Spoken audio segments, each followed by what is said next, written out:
Demonstrating his remarkable ability to waft with the winds of change, Anthony Telford is making bean lasagna this morning. It's a gluten-free recipe which was sent to us by a viewer, Sally Learey, for Coeliac Awareness Week. Good morning, Anthony. Good morning, David. This is gluten-free. Yes, it is. Gluten-free. Obviously, Coeliac Awareness Week goes for the whole week, and all the dishes, ironically, this week that I will be cooking will be gluten-free, and which is sort of particularly good for me because I'm gluten intolerant, but I don't have celiac disease. Slight difference there. So what celiac disease is an intolerance to gluten, but it's obviously more than your intolerance to gluten.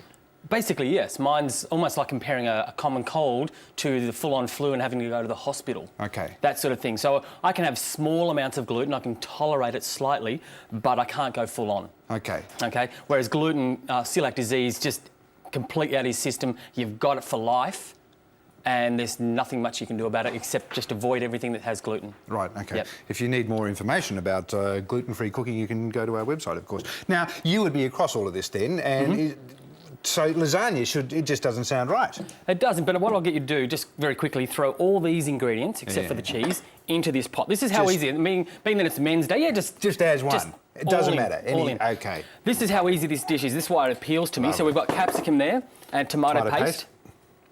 Tinned tomatoes. You don't have to worry about this in the supermarket. You know that it's celiac friendly. Exactly, yeah? And Sally's been obviously done her research and made sure that all these ingredients are gluten-free. Right. Okay. So we've got, just very quickly here, hold that up, and we can get a bit of a look at that. This is... That's lovely, This is it? called refried beans. So what's happened is, I like my sauce to be quite thick for a lasagna style, and so what I've done is just adjusted Sally's recipe slightly and backed the water down and added some refried beans to thicken it a bit. So in her recipe, it's not refried beans. No, she's just used red kidney beans, which we have there. Righto. I'll have my chopping board now, and that will go in as well. And then she simmers it and brings it to the boil for 10 minutes, and then starts layering like a lasagna. And the corn goes in. Canned corn? Canned corn. Canned corn's all right? Fresh corn's good as well. Okay. We have a little bit of vegetable stock there. The vegetable stock, that's clearly now, all right. she says beef stock, which is kind of cool, really, because that beef stock there is the Massel brand, and there is no beef in it. Hey? That's great, huh? How does that work? I don't know. How do they get the beef? It's a flavour thing, but there again, she's done the research. There is no gluten in it, and of course a little bit of taco flavouring. Taco flavouring. Yes, give us that Mexican feel. So we'll just turn that heat up if you can. Righto. And that way, there we go. Okay. And so we bring this to the boil and simmer it for 10 or 15 minutes till it gets quite thick. Okay. And then, of course, it's just a typical lasagna of just layering in a dish. Yeah, but it's not typical at all. Because normally you would be layering pasta sheets, wouldn't you? Well, this is the difference. She's kept the Mexican theme and is doing corn tortillas, which is made from corn and not wheat, which is really important. I might just read Sally's email here, if you want to lay that I'll up. layer a bit. Sally says she's a teacher educator. She's married with 3 primary school-aged children. And 3 years ago, 2 of my children and my husband were diagnosed with celiac disease. The diagnosis was actually a welcome answer to many questions I had regarding my children's health. My son, in particular, who was 3 years old at the time, had been the source of much debate between medical specialists for a long time, as he displayed developmental delays in the areas of physical, mental, social and verbal development, but didn't fit neatly into any medical category or condition. In fact, he displayed many autistic traits.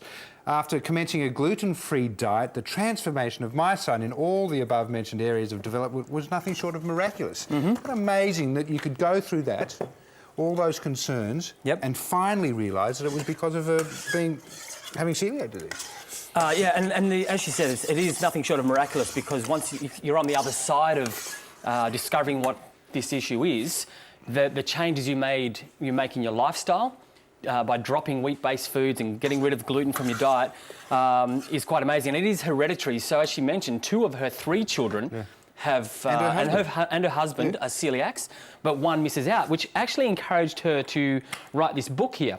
It's a children's book. So if I'll just open up very quickly and to a random page.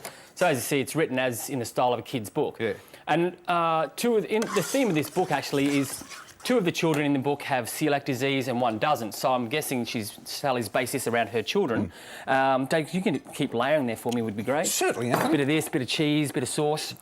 And but the nice thing that she's done here as well is 10% of proceeds from this book goes to celiac research, celiac disease research, which is nice of her to do as well. So that was released early Feb, so it's already out. And once again, if you can't find it, go to the details on our website.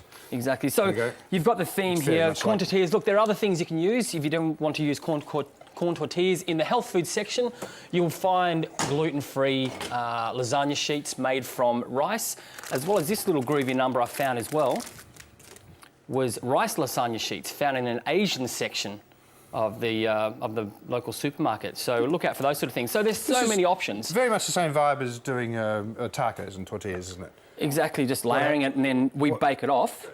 And the top is left like that? You don't put another one on top to seal the top? Well, you'd fill it right up to the top, exactly as if you were making a lasagna. Okay. Exactly the same. So can you... But the very top is left like that, or do you put another one? No, the top's left like that, covered with cheese. Right. Until you get this.